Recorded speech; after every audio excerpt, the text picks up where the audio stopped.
ನಮಸ್ಕಾರ ವೀಕ್ಷಕರೇ, ಮಹಾಯುದ್ಧ ನ್ಯೂಸ್ಗೆ ಸ್ವಾಗತ. ಲೈನ್ಮನ್ ಸಾವಿಗೆ ಅನೇಕ ಶಂಕೆ. ವಿಜಯಪುರ ಜಿಲ್ಲೆಯಲ್ಲಿ ದುಃಖಕರ ಹಾಗೂ ಬೆಚ್ಚಿ ಬೀಳಿಸುವ ಘಟನೆಯೊಂದು ಬೆಳಕಿಗೆ ಬಂದಿದೆ.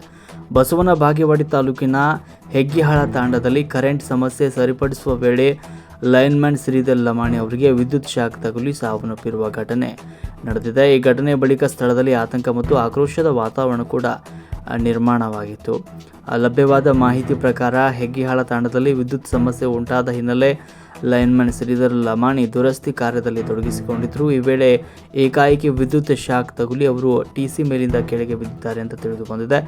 ಘಟನೆಯ ನಂತರ ಸ್ಥಳದಲ್ಲಿ ಕೆಲಕಾಲ ಗೊಂದಲದ ವಾತಾವರಣ ನಿರ್ಮಾಣವಾಗಿತ್ತು. ಸ್ಥಳೀಯರು ಕೆಇಬಿ ಅಧಿಕಾರಿಗಳ ವಿರುದ್ಧ ಆರೋಪಗಳನ್ನು ಮಾಡಿದ್ದಾರೆ. ಎಲ್ಸಿ ನೀಡಿದರೂ ಕೂಡ ವಿದ್ಯುತ್ ಹರಿದಿರುವುದೇ ಈ ಒಂದು ದುರ್ಘಟನೆಗೆ ಕಾರಣ ಏನು ಅಂತ ಸ್ಥಳೀಯರು ಆರೋಪಿಸಿದ್ದಾರೆ. ಆದರೆ ಈ ಆರೋಪಗಳ ಕುರಿತು ಇನ್ನೂ ಅಧಿಕೃತ ದೃಢೀಕರಣ ಹೊರಬಂದಿಲ್ಲ. ವಿದ್ಯುತ್ ಶಾಕ್ ತಗುಲಿದ ಬಳಿಕ ಶ್ರೀಧರ್ ಲಮಾಣಿ ಅವರನ್ನು ತಕ್ಷಣ ಮನಗುಳಿ ಸರ್ಕಾರಿ ಆಸ್ಪತ್ರೆಗೆ ಕರೆದೊಯ್ಯಲಾಗಿದೆ. ಆದರೆ ಹಲವು ಗಂಟೆಗಳು ಕಳೆದರೂ ಯಾವುದೇ ವೈದ್ಯರು ಅಥವಾ ಅಧಿಕಾರಿಗಳು ಆಸ್ಪತ್ರೆಗೆ ಆಗಮಿಸಲಿಲ್ಲ ಎನ್ನುವ ಆರೋಪ ಕೂಡ ಕೇಳಿ ಬಂದಿದೆ. ಈ ವಿಚಾರ ಸ್ಥಳೀಯರ ಆಕ್ರೋಶಕ್ಕೆ ಕೂಡ ಕಾರಣವಾಗಿದೆ. ಸಂದರ್ಭದಲ್ಲಿ ಮಾಧ್ಯಮಗಳೊಂದಿಗೆ ಮಾತನಾಡಿರುವ ಕೆಇಬಿ ಅಧಿಕಾರಿಗಳು ಘಟನೆ ಕುರಿತು ಮಾಹಿತಿ ನೀಡಿದ್ದು ಪ್ರಕರಣದ ಸಂಪೂರ್ಣ ತನಿಖೆ ನಡೀತಾ ಇದೆ ಅಂತ ತಿಳಿಸಿದ್ದಾರೆ. ಘಟನೆಯ ನಿಖರ ಕಾರಣವನ್ನು ಪತ್ತೆ ಹಚ್ಚಲು ಇಲಾಖೆಯಿಂದ ಪರಿಶೀಲನೆ ಮುಂದುವರೆದಿದೆ ಅಂತ ತಿಳಿಸಿದ್ದಾರೆ. ಇನ್ನೊಂದು ಕಡೆ ಮೃತ ಶ್ರೀಧರ್ ಲಮಾಣಿ ಕುಟುಂಬದವರು ನಮ್ಮ ಮಾಧ್ಯಮಗಳೊಂದಿಗೆ ಮಾತನಾಡಿ ನ್ಯಾಯಕ್ಕಾಗಿ ಆಗ್ರಹಿಸಿದ್ದಾರೆ. ಈ ಘಟನೆಯಲ್ಲಿ ಯಾರಾದರೂ ನಿರ್ಲಕ್ಷ್ಯ ಅಥವಾ ಸಂಚು ಇದ್ದರೆ ತಪ್ಪಿತಸ್ಥರ ವಿರುದ್ಧ ಕಠಿಣ ಕ್ರಮ ಕೈಗೊಳ್ಳಬೇಕು ಅಂತ ಆಗ್ರಹಿಸಿದ್ದಾರೆ. ಪ್ರಸ್ತುತ ಪೊಲೀಸ್ ಇಲಾಖೆ ಹಾಗೂ ಸಂಬಂಧಪಟ್ಟ ಅಧಿಕಾರಿಗಳು ಪ್ರಕರಣದ ತನಿಖೆಯಲ್ಲಿ ತೊಡಗಿಕೊಂಡಿದ್ದಾರೆ. ಈ ದುರ್ಘಟನೆ ವಿಜಯಪುರ ಜಿಲ್ಲೆಯಲ್ಲಿ ದುಃಖದ ವಾತಾವರಣ ನಿರ್ಮಾಣ ಮಾಡಿದೆ.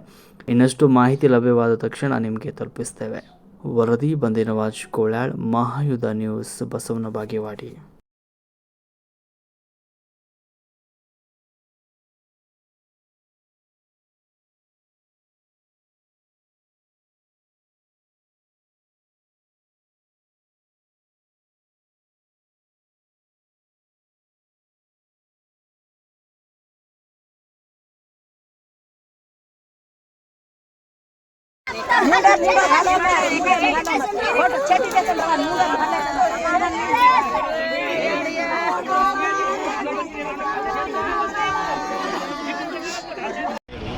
ದಯವಿಟ್ಟು ಅವ್ರು ಏನಾದರೂ ಎಂತಲ್ಲಿ ಊರೇ ಸಾವುದು ಮನುಗಳೇನೆ ಅದು ಯುವಕರೇ ಸರ್ ಇವೆಲ್ಲ ಮತ್ತು ಅವರು ಡಬ್ಲ್ಯೂ ಅವರು ಎಕ್ಸಿಕ್ಯೂಟಿವ್ ಇಂಜಿನಿಯರ್ಗಳು ಅವರು ಉಸ್ತುವಾರಿ ಇರ್ತಾರೆ. ಅವ್ರು ಮತ್ತೆ ಒಂದು ಸಾವಾದ್ರೂ ಅವ್ರು ಬರಂಗಿಲ್ಲ ಅಂತಂದರೆ ಎಂಥ ಕರ್ಮ ಅದ ಅಂತಂದ್ರೆ ಅಲ್ಲ. ನಿಮ್ಮ ಎಂಪ್ಲಾಯಿಗಳು ಸತ್ತರು ನೀವು ಬರಂಗಿಲ್ಲ ಅಂದಮೇಲೆ ನನ್ನ ಕಾರ್ಮಿಕರು ಸತ್ತಾಗ ರೈತರು ಸತ್ತಾಗ ಹೆಂಗೆ ಅಂತ ನಾವು ಜೀವನ ಹೆಂಗೆ ಮಾಡೋದು? ಇಂಥ ದೊಡ್ಡ ಊರಿಗೆ 3 ಜನ 2-3 ಜನ ಸ್ಟಾಫ್ ಕೊಡ್ತೀರಿ. ಜಗಳ ಮಾಡಿದಕ್ಕೆ 2 ಸ್ಟಾಫ್ ಕೊಟ್ಟಾರ.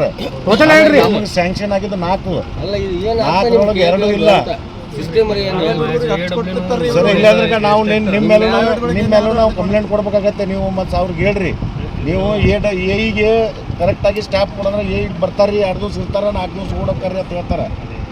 ಮತ್ತು ಇವ್ರು ಬರೀ ದುಡ್ಡು ತೊಗೊಂಡು ಕೆಲಸ ಮಾಡೋದಾಗಿದ್ರೆ ಮತ್ತು ನಾವು ಹೇಳ್ರಿ, ಮತ್ತು ನಾವು ಎಲ್ಲಿ ಹೋಗ್ಬೇಕು ಅಲ್ಲಿ ಕೂತ್ಕೋತೀವಿ.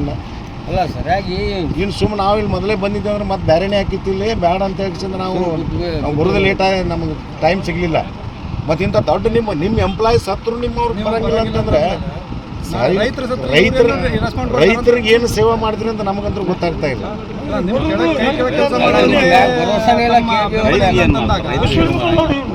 ದಯವಿಟ್ಟು ಇದನ್ನು ಮಾನ್ಯ ಸಚಿವರಿಗೆ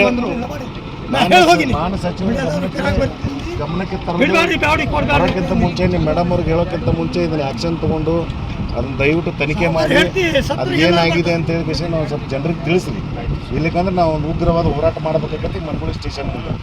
ಮನಗುಳಿ ಇಷ್ಟು ಎಲ್ಲ ಕಡೆ ಹೆಂಗೆ ಸಾಯ್ತಾರ? ನೀವು ಮನಗುಳಿಯಾಗ ಸಾಯ್ತಾರೆ ಸರ್. ಎಲ್ಲ ನೋಡ್ರಿ, ಇದು 3ನೇ ಜೀವ ರೀ. ನಮ್ಮ ಮನಗುಳಿಯಾಗ ಹೋಗೋದು ಚಾರ್ಜ್ ಆಗಿತ್ತು, ಚಾರ್ಜ್ ಆಗಿಲ್ಲೋ ನೋಡ್ರಿ. ನಾನು ರೂಪೇಶ್ ಶಹಾ, ಸಹಾಯಕ ಕಾರ್ಯನಿರ್ವಾಹಕ ಅಭಿಯಂತರ, ಎಸ್ಕಾಂ ಬಸವನ ಬಾಗೇವಾಡಿ ಉಪವಿಭಾಗ.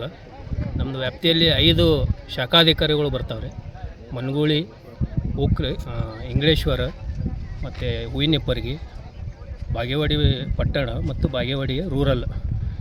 ಇವತ್ತು 5 ಘಟನೆ ಏನಂದರೆ ನನಗೆ ಬೆಳಿಗ್ಗೆ 10:30 ನಮ್ಮ ಶಾಖಾಧಿಕಾರಿಯಾದ PM ಉಕ್ಲಿಯವ್ರ ಕಡೆಯಿಂದ ನನಗೆ ಕಾಲ್ ಬರ್ತದೆ. ಏನಂದ್ರೆ, ಸರ್ ನಮ್ಮದು ಶ್ರೀಧರ್ ಲಮಾಣಿ ಅಂಥೇಳಿ ಪವರ್ ಮ್ಯಾನ್ ವಿದ್ಯುತ್ ಅವಘಡದಿಂದ ಮೇಲೆ ಟ್ರಾನ್ಸ್ಫಾರ್ಮರ್ ಮ್ಯಾಗಿಂದ ಬಿದ್ದಾನ ಸರ್, ಅವನದು ಮೃತ್ಯು ಆಗಿದೆ ಅಂಥೇಳಿ ನನಗೆ ಕಾಲ್ ಬರ್ತದೆ. ಕಾಲ್ ಬಂದ ತಕ್ಷಣ ನಾವು ಸ್ಥಳಕ್ಕೆ ಬರ್ತೀವಿ. ಸ್ಥಳಕ್ಕೆ ಬಂದ ಮೇಲೆ ನೋಡೋಕ್ಕಲ್ಲ, ಅವನು ಶ್ರೀಧರ್ಗೆ ಏನದ ಇಲ್ಲಿ ಬಿದ್ದಿರ್ತಾನೆ. ಆದರೆ ಕೆಲಸ ಮಾಡೋ ಮುಂದೆ ಅವನು ಉಕ್ಲಿ ಸ್ಟೇಷನಿಂದ LC ತೊಗೊಂಡಿರ್ತಾನೆ ಸರ್. ಒಂದು F11 ಫೀಡ್ರ, ಒಂದು F12 ಫೀಡ್ರ, 2 ಫೀಡ್ರ್ ಮೇಲೆ LC ತೊಗೊಂಡಿರ್ತಾನೆ. ಒಂದು ಕ್ರಾಸಿಂಗ್ ಆಗಿರ್ತದೆ, ಒಂದು ಕೆಲಸ ಮಾಡಬೇಕಾಗಿದ್ದು ಫೀಡ್ರದು LC ತೊಗೊಂಡಿರ್ತಾನೆ. 8:45 ಉಕ್ಲಿ ಸೆಕ್ಷನ್ ಆಫೀಸರು LC ಕೊಟ್ಟ ಮೇಲೆ ನಮ್ಮ ಶ್ರೀಧರ್ ಲಮಾಣಿ ಏನದಲ್ಲ, ಅವರು ಕಂಬ ಹಚ್ಚಿಂದ TC ಮೇಲೆ ಕೆಲಸ ಮಾಡುವಾಗ ಬಿದ್ದುಬಿಟ್ಟಿದ್ದಾನೆ ತಳಗಡೆ. ಈಗ ಮುಂದಿನ ಪರಿಶೀಲನೆ ಮಾಡುವಾಗಿ ಪೋಸ್ಟ್ ಮಾರ್ಟಮ್ ರಿಪೋರ್ಟ್ ಮತ್ತು FIR ಆದ ತಕ್ಷಣ ನಮ್ಮ ಡೆಪ್ಯೂಟಿ ಎಲೆಕ್ಟ್ರಿಕಲ್ ಇನ್ಸ್ಪೆಕ್ಟರ್ ಅವರು ಅದು ಮೆಕ್ಯಾನಿಕಲ್ ಇಂಜುರಿ ಆಗಿದೆ, ಎಲೆಕ್ಟ್ರಿಕಲ್ ಇಂಜುರಿ ಆಗಿದೆ ಅಂತ ಅದು ನಿರ್ಣಯ ತೊಗೋತಾರೆ ಸರ್. ಅದ್ರ ಮೇಲೆ ನಮ್ಮದು ಸಿಬ್ಬಂದಿ ಆದ ತಕ್ಷಣ, ನಮ್ಮದು ಗೌರ್ಮೆಂಟ್ ಎಂಪ್ಲಾಯ್ ಆದ ತಕ್ಷಣ ನಮ್ಮದು ಇಲಾಖೆಯಿಂದ ಅವನಿಗೆ ಏನೇನು ಕಾಂಪನ್ಸೇಷನ್ ಬೆನಿಫಿಟ್ಸ್ ಕೊಡಬೇಕಾಗಿದ್ದು ಅದಕ್ಕೆ ನಾವು ಸೂಕ್ತ ಕ್ರಮ ತೊಗೋತೀವಿ. ಮತ್ತು ಇದೇ ಡಿಪಾರ್ಟ್ಮೆಂಟ್ನಲ್ಲಿ ಅವನಿಗೆ ಯಾರಿಗಾದರೂ ಕೊಲ್ಲಬೇಕಂತ ಹೇಳಿ ಉದ್ದೇಶದಿಂದ ಯಾರೇ ಮಾಡಿದ್ರು ಅದ್ರ ಮೇಲೆ ಇನ್ವೆಸ್ಟಿಗೇಷನ್ ಆಫೀಸರ್ ತನಿಖೆ ಮಾಡಿಸಿಂದ ಅವ್ರ ಮೇಲೆ ಅವರು ಕಾನೂನುವರಾಗಿ ಕ್ರಮ ತೊಗೊಳ್ತಾರೆ ಸರ್. ಅದಕ್ಕೆ ಅವ್ರ ಮನೆಗಾಗಲಿ, ಅವರಿಗೆ ಸಿಬ್ಬಂದಿಗೆ ಮೃತ್ಯು ಆಗಲಿ ಅವ್ರಿಗೆ ಇನ್ಶೂರೆನ್ಸ್ ಕೊಡೋದಾಯಿತು, ಕಾಂಪನ್ಸೇಷನ್ ಕೊಡೋದಾಯಿತು, ಮತ್ತು ಬೇರೆ ನೌಕರಿ ಕೊಡೋದಾಯಿತು, ನಾವು ಎಲ್ಲರೂ ಜೊತೆಯಲ್ಲಿ ನಮ್ಮ ಎಲ್ಲ ನಿಗಮದಿಂದ ಕೂಡಿ ಅವ್ರಿಗೆ ನಾವು ಕೊಡೋದು ವ್ಯವಸ್ಥೆ ಮಾಡ್ತೀವಿ ಸರ್. ಈಗ ನಾವು ಈಗ ತನಿಖೆ ಅವಧಿಯಲ್ಲಿರೋ ಕಾರಣ ನಾವು ರಿಪೋರ್ಟ್ಸ್ ಸಬ್ಮಿಟ್ ಮಾಡ್ತೀವಿ ಗೌರ್ಮೆಂಟ್ ಲೆವೆಲಲ್ಲಿ. 1 ವರ್ಷ ಒಳಗಡೆ ಅವ್ರ ಮನೆಯಲ್ಲಿ ಇದ್ದವ್ರಿಗೆ ಏನಿದೆ ನೌಕರಿ ಬರೋಂಗೆ ವ್ಯವಸ್ಥೆ ನಾವು ಶಿಫಾರಸು ಮಾಡ್ತೀವಿ ಸರ್. ಮತ್ತು ಅದು ಅವರು ಆರೋಪ ಮಾಡ್ತಿದ್ದಾರೆ. ಈಗ ದುಃಖ ಆಗಿದೆ ಸರ್, ಅವ್ರ ಮನೆ ವ್ಯಕ್ತಿ ಮೃತ್ಯು ಆಗಿದೆ, ಅವ್ರಿಗೆ ದುಃಖ ಆಗ್ತಾಯಿದೆ, ಉದ್ದೇಶಪೂರ್ವಕವಾಗಿ ಮಾಡಿದಾರಂತ ಅವ್ರು ಹೇಳ್ತಾ ಇದ್ದಾರೆ. ಆದರೆ ಅದು ಇನ್ವೆಸ್ಟಿಗೇಷನ್ ಆಫೀಸರ್ ತನಿಖೆ ಮಾಡಿದ ತಕ್ಷಣ ಅದು ಗೊತ್ತಾಗುತ್ತೆ ಸರ್. ಅದು ಯಾರು ನೇರ ಹೊಣೆಗಾರರು ಆ ಥರ ಮಾಡಿದ್ದಾರೆ, ಅದು ಕಾನೂನು ಪ್ರಕಾರ ಇನ್ವೆಸ್ಟಿಗೇಷನ್ ಆಫೀಸರ್ ಏನಿದಾರಲ್ಲ ಅವರು ಗೊತ್ತಾರೆ ಸರ್.